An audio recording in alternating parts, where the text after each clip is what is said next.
So we are live, guys. We are live. How is everybody doing? How did you manage to see the game? Did you manage to see how Real Madrid did put a comeback in? Let's be honest. It seems like Real Madrid, whenever they get these big pressure games, they always react to the point where it's just not even fun watching the games in a sense. It's reached that point, to be honest. It's like if you put Real Madrid against a corner, if you put Real Madrid to a moment where they literally need the win to succeed, they're gonna pull it out of the bag. It doesn't take whether they're gonna be playing good, because today I think personally Inter played much better. Okay, sorry about that if you disconnect for a second right there. It has never happened to me before, but I just literally, while moving my laptop, I pulled the cable out. But well, what I was saying is that to my opinion, Inter played a much better game than Real Madrid. I thought that the Inter that came here were superior, better, were like really much better than we saw the Inter that played against Barcelona last season, and they looked more competitive. Like, looked that they could actually take the game to Real Madrid. They proved that they can score goals when it matters. They proved that Lautaro Martinez is a really good player, and they did everything right to actually be able to get the 3 points away from here. But to be completely honest, Real Madrid just do what they do, and I think that's what we have to take away from it. We have to take away that Real Madrid still is a team that you need to give some sort of respect, and we saw it in a Clásico as well. El Clásico was a pivotal moment to Real Madrid's season. If Barcelona were able to beat them there, every single head, every single news outlet was going to be pointing towards Zidane needed to be gone. But because Zidane managed to get that result out of the bag, because he actually managed to beat Barcelona at the Camp Nou, now he manages to beat Inter here in these circumstances, you have a team that will continue to have his backing. And ultimately, when you have someone like Zidane there, he needs the backing to continue to be the good manager that he has been before. He left, let's remember, by the same reason. He left when he realized that he wasn't going to get that, because he knew it was going to be very hard to settle in Gareth Bale and Cristiano Ronaldo after the victory in the Champions League against Liverpool. That is why he's a smart manager. He knows exactly not only what he needs to do for his team, but for himself, and position the stature of the club in whichever direction they can go forward. And right now, looking like the victims before has served them well, because you look at Real Madrid here and you see a team that were previously underrated and now just seem to be the same team than before. So it's a good job from them. It was literally just textbook Real Madrid, because the first goal, let's talk back to that first goal. It was Benzema, right? A mistake from the keeper, a mistake from the pass from Hakimi, maybe it was, I don't know, I'm not too sure, maybe the Ambrosio, a mistake there, then the keeper comes out, and Benzema just simply like chips over the keeper and then scores an open net goal. That is something that you always see with Real Madrid. There's always some mistake involved, and it's that sort of aura that they have around them to create those sort of things. You see a team like Real, and you may be a little bit more nervous, you may be a little bit more shaken. That's simply how it is. And that is what happened today also with Inter here. You take a look at then the second goal, we analyze that, and we see a goal that just is, once again, textbook Real Madrid, corner and header from Sergio Ramos. It's one of the matches that you just have seen many times, and I have seen this game so many times from Real Madrid, and I get tired of it. It's good for them, congratulations to Los Merengues, but here Inter, I thought they could have pushed a little bit more. I think, honestly, the not playing Lukaku, which he's out by injury, was a really big miss for Inter Milan. I thought that Lukaku could have done much better in pressuring the center backs, because Inter were doing a lot of that. But it was easier for Ramos, it was easier for Varane to control just Lautaro Martinez. Lautaro Martinez was energetic, Lautaro Martinez was running, was covering space, was dropping in deep to pass the ball, was looking for the header. But ultimately, Lautaro Martinez is a technical player. You still need that physical kind of imposing striker, and Lukaku was that. And if Lukaku was in this game, I have to admit that maybe we could have seen Inter equalize or take the game home, the 3 points. Yes, that's how it is. Do I want to see now what are your opinions of this game, guys? What are your opinions of what we saw in this performance? While you do that, give me just 1 second. I want to be adjusting some few things here. And this should be better. I'm making the chat a little bit faster for you guys. So, we have Hisham Abdullah saying they did their job well. Exactly, that's what they do. MNX Jr. Lautaro was like a young Suarez. He really was. I have to admit that seeing performances of Lautaro Martinez, seeing, for instance, how the guy from Benfica, Darwin Nunez, another Uruguay, is playing, there are some players in the market that can do things like Luis Suarez. And Lautaro Martinez is one of them. This is why I like Lautaro Martinez so much, for especially a club like Barcelona. You take a look at Lautaro Martinez and he looks like a complete striker. A striker that is not only good for poaching the goals, he's not only a striker good to play with the back against the defenders, he's good in the link-up play, he's good in reading the position, he's good in the air, he's good with his instinct. His goal came from a very good, just amazing touch from Varela. We're going to be talking about Nicolo Varela in a little bit because I think Varela was just incredible. But the actual finish of Lautaro takes instinct and takes that raw understanding of just simply no more touches, simply let's put it into the back of the net. And that is what I like from a striker that has that sort of instinct. And that was incredible from Lautaro Martinez. I have to admit, that goal was really, really good. Forza Barça, they always seem to get the W somehow, don't they? Yeah, they always do. They always do.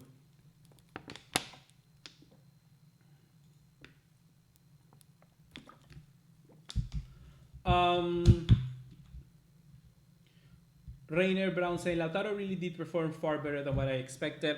For me, I was thinking he was going to struggle a lot, especially because he had Ivan Perisic next to him. If he had perhaps the presence of Lukaku, like I mentioned before, I think he could have been even better. But overall, Lautaro did a good game. He did a really, really good game. Matthew, I'm just going to say Matthew, says Real got lucky. In a way, Real Madrid are always lucky. And that is also another thing that they do pretty, pretty well. Real Madrid are a team that has the capability of just simply turning the tides in their favor. And that is something which serves them very, very well. I think that is the best way of describing Real Madrid. The way that they play, they simply are amazing at the clear-cut things. So, for instance, when it comes to pressuring, let's say it like this. When they get pressured, and now they have to go into the counterattack, their counterattacks are not out of the ordinary. They don't have incredibly fast players, but they always seem it's going to be deadly because they have a good player at the end of it, being Karim Benzema, that knows exactly where the ball needs to go. And he has that vision, he has that understanding. If you have just one player like that, you're able then to control whatever is going to happen in the counterattack. They're very effective in that aspect of the games. In the air, the corners, they're very good at those things. And also it's going to, in return, give you the goals like we saw right now from Sergio Ramos. And then if you see anything else tactically, they're not an amazing team. Real Madrid is not the best team, the most energetic team like Liverpool or Bayern Munich can be. They're not the most well set up team. For instance, Inter Milan today had a plan and it worked better for their game today. Real Madrid is just perfect for those certain occasions, and they got the good players for those. So we talked about Benzema. We can talk the same about Ramos. Ramos is not the best defender in the world in terms of actual defending, but his commanding presence, his goal threat, he's basically just ruthless tackling makes him a very attractive proposition for being the Real Madrid captain, for being that key player in behind. The same with someone like Casemiro, the same with people like Kroos, like Modric. They all have defined roles. And that is what they do good. Zinedine Zidane is not a tactical mastermind. He's just simply a manager that knows how to get the best out of his players. And in a way, you have to command that. You really have to command that.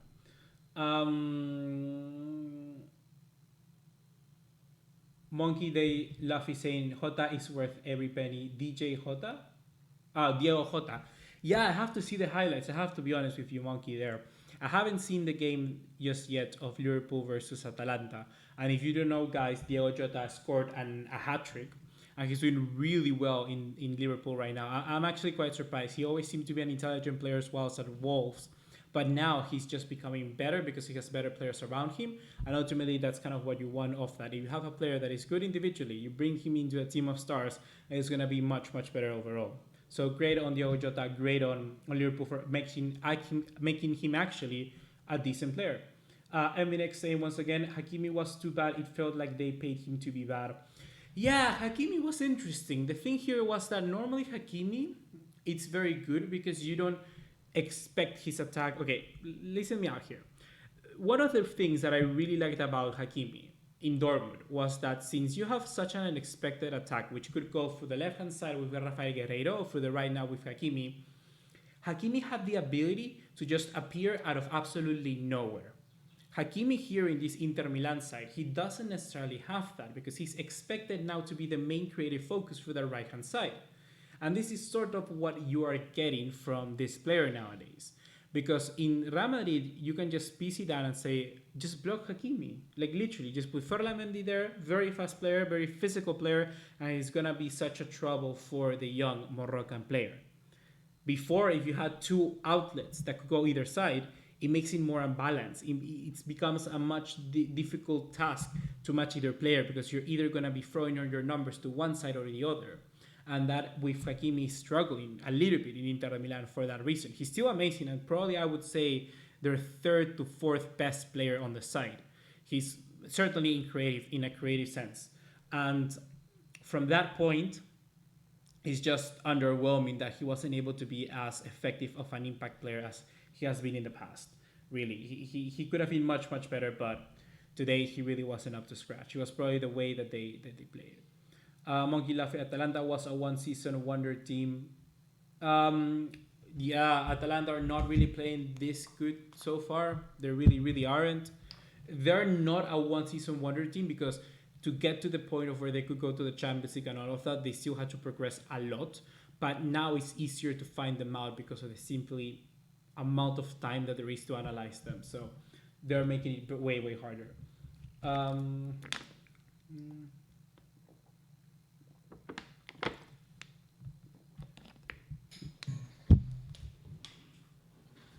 Here we have Frankenstein saying, I want Real at least to qualify because there's no way Real can win the UCL, but they sure can win the UEL. I have to admit that, look, I hate Real Madrid. I really don't understand how people can follow the club. I don't know if that's hate, but still watching them in the top, still watching them play the UCL games is kind of what you want. Because you're going to be able to get those games such as Real Madrid versus Manchester City. So I do, in a way, would like to qualify. But also, if they don't go to the Champions League, to the knockout stages, I would actually think it's okay as well. It would be funny. It would be funny to see them not there. It's kind of like a matter of time to see which of the two teams don't progress. I was honestly going to be saying that Barcelona are going to have a really difficult time this season. But our group is not that difficult. Like, Real Madrid's group is way more difficult. You have Shakhtar, which is a very good team. You got Mönchengladbach, which is a good, solid team. And then you got two excellent sides in Real Madrid and Inter. So it's harder. But Barca, they just have Barca, Juventus, and then what? Dynamo Kiev and Fenerbahce. So you're kind of just there. Imagine Nunez at Barca. Nunez is playing out of his skin, guys. If you haven't seen that, if you haven't seen Darwin Nunez play for Benfica, you're missing out because he's a proper striker. Very similar to Lautaro Martinez in that sense. Yeah, that's the thing. Great analysis from Matthew there. Atalanta's tactic can go against them sometimes. That's exactly what I believe in a way. Atalanta just play this high such line that ultimately makes their defense quite weak because their defenders are not the fastest. They're not the most athletic. You have Dijmiti, the guy from Albania, I think he is. Then you have Palomino from Argentina, and then you have Toloi from Brazil, which are all just kind of copy-paste center backs. They're kind of stocky, they're kind of big, and that's it. They're not fast. If they had someone like Upamecano, let's say, they had someone like Ibrahima Konate, they had someone like that, even Eric Bailey from Manchester United, someone fast, mobile, they could be better because they'll be able to catch up for those players in behind. But if Atalanta just play really high, and if you get a ball through them, it's kind of a goal in your direction. And against Liverpool, that is going to cost you a lot. Vidal was pretty good today. Arturo Vidal put out great performance, I believe, for Real Madrid. He looked up to it, and that's the thing about Arturo Vidal. I wasn't necessarily against, for instance, Arturo Vidal leaving Barcelona. I like Arturo because he always going to give you that 100% that you need to try and win the games. But in overall, the whole spectrum, it was the right decision to let go of a player like him. And it's good that he's getting a home here at Inter Milan because Inter were missing that player. Even though Arturo is 33, he's still a class signing and people respect him for what he is. And having that name in that midfield could have done a world of wonders. And now before I forget, can we talk about Nicolo Varela? I was saying to my friend on WhatsApp, on our group that we have, whenever Champions League matches occur, Nicola Varela, I can put him now on that table of midfielders like Valverde, De Jong, Camavinga, Tonali. Every time I see Inter, every single time I've seen Inter, and the last games have been against Mönchengladbach. I remember the final against Sevilla. I remember their game against Shakhtar, the game against I don't know who else they played in the Europa League, Leverkusen. Every single game that I see from Inter, even in the league in Serie A, Nicola Varela is just simply outstanding. So let me give the praise to Nicola Varela. The way that he links up the play is superb. His athleticism is really good. The way that he has for vision and all of that, he's just impressive. So Varela for me is a one to watch. He really, really is. Nicola Varela is a proper player. A proper player. I was surprised. This is a great addition now to my list. A new player to sort of admire. He's really, really talented. Barca is lucky they are not in the same group as Real and Inter. They would surely get knocked out. Yeah, 100%. You clearly can see that this Inter side is way more competitive than the side that they faced against Barcelona. Because in Barcelona last season, they kind of Inter lost in the Camp Nou. That is, they lost kind of the very same way. If you remember correctly, it was a pass and then Lautaro Martinez into the open space and he scored 1-0 for Inter. And then Barcelona equalized through 2 goals of Luis Suarez. The thing is here that Luis Suarez literally scored those goals just out of pure talent. That is kind of the same thing that happened today with Real Madrid. Inter have gotten very unlucky with the sort of teams that they have gotten into the groups, because those are 2 teams that were always vying for that. Inter is a very systematic team, and if you're not in the top echelon of your team, basically just performing incredible every single game in and game out, it's going to be very hard to win those games. And that is sort of what Inter has faced so far. It's kind of underwhelming that they could have won against Mönchengladbach. If they would have won that game, probably now they would have already been secured at least somehow to the next stage. But it's becoming very difficult for them because their group right now is Shakhtar has 4 points. Mönchengladbach has 5. And then Mönchengladbach is topping the group with 5 points. Shakhtar has 4. Real Madrid has 4. And then Inter has 2 points. So it's kind of close. It's kind of close, to be honest. It's kind of close, but I don't know, guys. Who do you think is going to be coming out of this group? Do you think it's going to be Inter and Real? Do you think they both will make it, or do you think one of them will be missing out? Because so far, I don't know. If you look at the games that they have, Inter, Real Madrid, then you have Inter facing Shakhtar, Inter facing Mönchengladbach. I have more faith in Real Madrid winning those games than interfacing against those 2 teams. That's sort of the way that I see it. 3 Champions League in a row and Zidane has no tactics. No, I'm not saying that he doesn't have tactics. I'm saying that the way that he manages, and you cannot go against that, he doesn't necessarily go for the systematic approach. He makes his team a very flexible side, and he ensures that those players are well managed and are very well motivated for what they need to do. Because today, for instance, he took Hazard out, he took out Asensio. Very simple. Very simple. Just put Vinicius, put Rodrigo, put the pace, because you know that they're pressuring you. You just want to look for the space that they leave behind. So just put the pace, put the speed in Rodrigo and Vinicius, and you can make something happen. That's exactly what happened today. It's very simple what Zidane is doing, but it's very good. He's certainly not he's not coaching a team like Conte is, for instance. Conte is changing the way that Inter is trying to play. Zidane is not doing that. Zidane is just simply ensuring what is best for every single one of those players.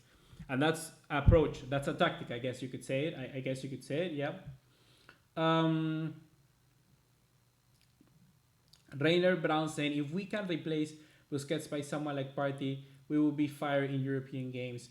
Thomas Partey is an incredible player, man. I honestly don't understand why he went to Arsenal, because he's way too good to go to Arsenal. His jump should have been from Atletico to a Liverpool, to a Barcelona, to a Real Madrid, to a Bayern Munich, to a PSG, to somewhere like that. But not to Arsenal was a step down, in my opinion, for Thomas Partey. And he may think that he can revolutionize the side, but Partey is what now, 26? So at least 3 years you will need to wait and see for Arsenal to get back on track.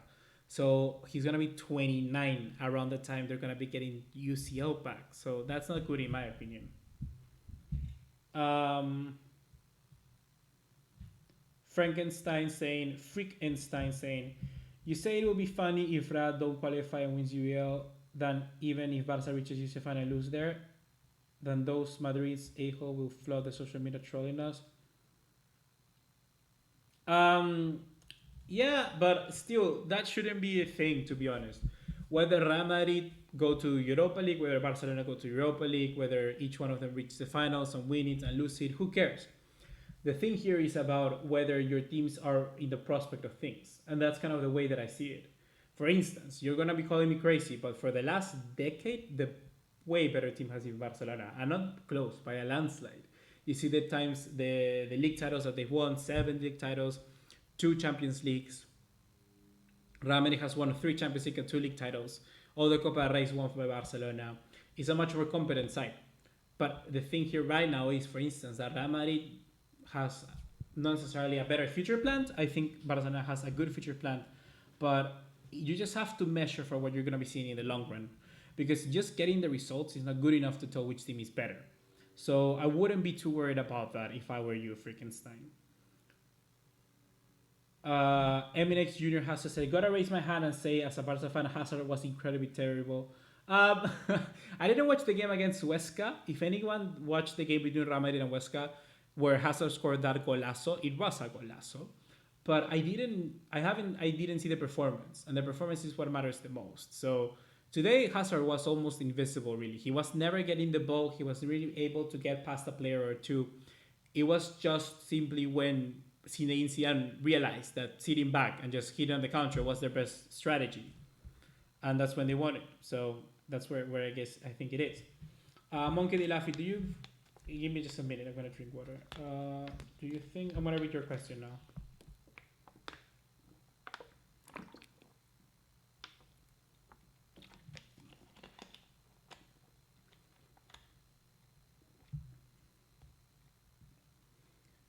So, Monkey, you're saying, do you think Barcelona fans have very high expectations from the what?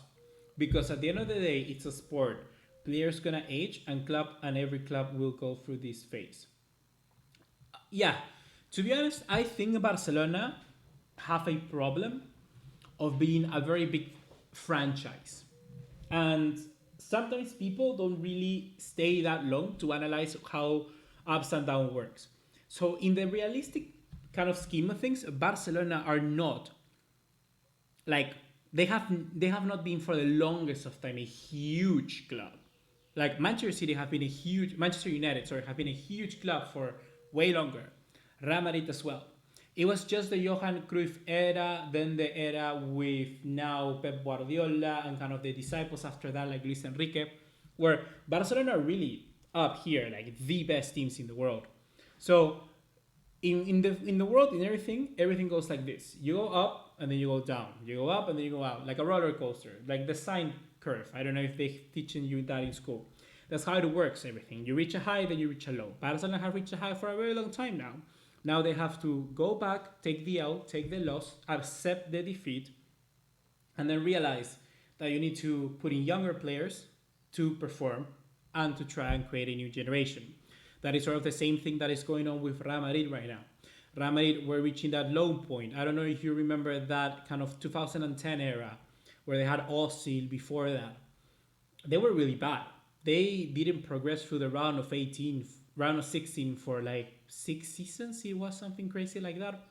So now they went up the up when they had Bale, Benzema, Modric, Kroos, Ronaldo, all of those players. Now they're kind of approaching a similar point like us, but their way is actually way softer. They haven't taken a huge gap in defeat. Why? Because they plan ahead. They at least got some players to plan. They got Odegaard, they had Vinicius, they had Rodrigo, they had Valverde. Think players like that. Barcelona didn't have that at all. This season is the first season where you're seeing new faces. I've seen the same faces from Barcelona for ages. We're talking about the same players playing time and time again. From the players that last we won the Champions League with, how many starters do we have? We have Messi, we have Busquets, we got Piqué, Jordi Alba, and Ter Stegen. That's 5 players, guys. 5 players from the same team of what, six seasons ago. You normally see more faster transformations from that, and that is what is being affected right now. So that's where it is. Big Butter Brand saying, I watched your Busquets video. It was very good at his age. He should be a sporadic player. Definitely, I think he should be a sporadic player now. And then you got that from career mode because I know that's sporadic. Putting your players in sporadic is always the way to go. And it's kind of dumb, honestly, because when you sign someone, I was playing an AC Milan career mode. I signed Luka Jovic, and then I gave him sporadic, and he was like, okay. And if you're Luka Jovic, you should be expecting more because in Milan you just have Zlatan, which is like 39, and you should be expecting more to play. But it's kind of like a glitch that you can do. What else?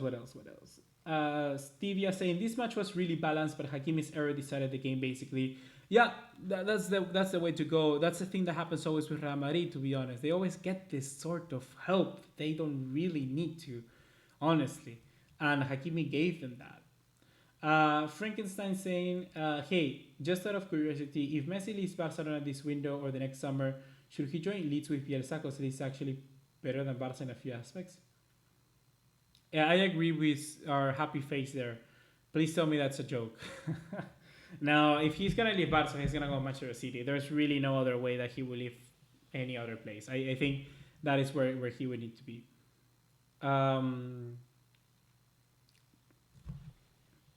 L1018 saying, I just noticed you sound like the guy from ESPN FC, maybe the accent. Are you talking about Alejandro Moreno? Yeah, he's from Venezuela. Venezuela is like real nearby where I am. I'm from Peru. I got some friends from Venezuela, and yeah, I guess we kind of have the sort of same of accent, but it's probably just the Spanish-speaking Latin accent that you see. It's probably just that. Monkey D. Laugh is saying, and the problem with Barcelona is that the club and the fans are very attached to the tiki-taka philosophy, but in the modern world, they just have to adapt or they lose.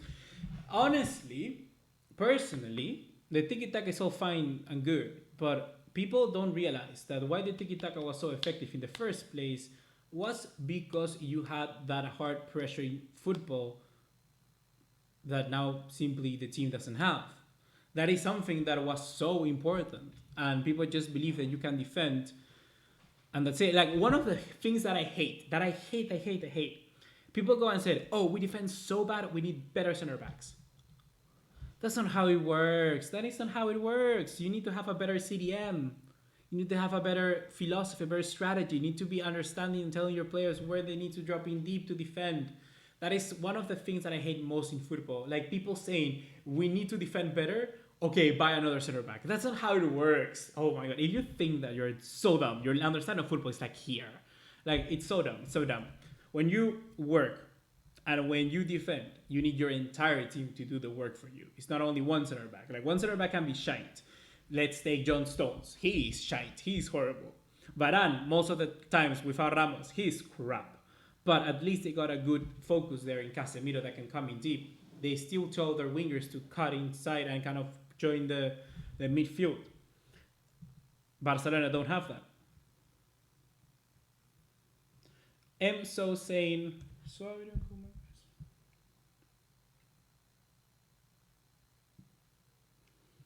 a video on Koeman guessing Barca players as kids. Seems like he has... Oh, yes. That's a great point, actually. There's a video in the Barca channel that they say that they're talking about Koeman knowing Busquets when he was younger, and because he knows his father and all. And that could be the connection of his biased kind of approach to starting him every game. That could be the case. You make a good point. Do you think there's something wrong with Messi? He's having an open goal drought, and I am worried. I just think that he is way more playing. He's playing deeper this season, even though he's starting as the main striker. It's kind of weird, but he's doing that a lot more because since we are pushing further names forward, Messi is kind of sitting in back to actually pass it a bit. So that could be a thing, but in reality, I think it's kind of okay. I wouldn't be too worried about Messi's goal drought. Big Baller Brand saying again, do you think Firpo can be good enough to be a successor for Jordi Alba, or should we go out and get Grimaldo and Cucurella? I think Firpo is a good player, but I don't think he's going to be amazing. I think he's going to be a good squad player. And I would kick him for that. I would keep him if it means having a player like that. Our stadium's name will be sold. Messi also has next AC Milan. I don't think we're gonna be the next AC Milan. Don't worry. And how much time have I been here? Because I just had, oh my god, 30 minutes. Ah! Okay, guys, you're gonna hate me for this, but I actually have to leave quite because I have a meeting for a university work that starts in just like 10 minutes. It's been wonderful to see you guys, especially after watching Real Madrid and Inter. It's a game that I just thought we could talk about, and I was kind of preparing whether Inter could actually make a big result, but we never know. I'm gonna be here for the other game that we're gonna be seeing tomorrow, Barcelona versus Dinamo de Kiev. This is gonna be something I'm gonna be trying to do a lot more with more videos like this, and just as with more matches like this or big games, Champions League and derbies. And another thing that I just wanted to mention very quickly is that we are gonna be uploading a video very soon on Miralem Pjanic, which is a player spotlight. If you remember, one of the series that I love doing here on the channel. So stay tuned for that. And also, I'm gonna be, let me check my schedule. I'm gonna be checking if I have time to do a video on Zlatan. Because my goodness, Zlatan is on fire. Literally, he's like almost 40 and the guy is banging in the goals. He's the Serie A top goal scorer and he doesn't seem to be slowing down. So great on your job on Zlatan because he is literally refusing to retire because he's too good. So yeah, that's gonna be it for right now, guys. Hope we have enjoying our time here. And quickly, I'm gonna be doing two questions here that I think are very cool. Big Brother Brand saying, who is your most disliked player at the club? At Barcelona? The one that I dislike the most? Probably Busquets. Like, I don't hate the player. I dislike him in the sense that I think he's hurting and against our team, our success. And that's kind of what I hate. I don't hate Roberto. I don't hate Piqué. I don't hate Griezmann. I think it's Busquets, the most dislike that I have. And then any tips for FIFA Renzo? Just YouTube, it's interesting because YouTube doesn't care about what you care. So for instance, I have been doing a lot of videos of transfer news and news every single day for the longest of time. But I have changed that, as you have seen so far, because one, I'm not happy. And two, I wanted to do what I actually think I'm good at, which is this analyzed type of videos, which are short documentaries. So I recommend you Renzo. It sounds stupid, but one, be consistent. Like you don't have to upload every day, but if you say I'm gonna upload 1 time a week, 2 times a week, stick to those days and do it time and time again until you feel you reach something that you will like. When you are working towards something that you like, it's easier. It's way easier to do the job. If you simply just kind of do what YouTube wants you to do because the views gives you that, because YouTube tells you, oh, we like this video that you make on, I don't know, FIFA. You talk about FIFA. Let me say, on a review of a player card or a squad builder. I don't know I don't play too much Ultimate Team. And then you start doing that, and even though it's not what you like, you're gonna lose interest very quick, and your videos are gonna be going down. So when you're stuck, it's gonna be harder to come out. Just do what you enjoy. Do what you enjoy and do it constantly. If you do what you enjoy and you do it constantly, then you are gonna be getting to a point where you are happy with your channel. And that's the most important thing. When you're happy with your channel and you just continue, then success will come. So that's my best tip for that. Yeah, and that's gonna be it, guys. So hope you have enjoyed, and I'll see you in the next one. Take care. Ciao, ciao.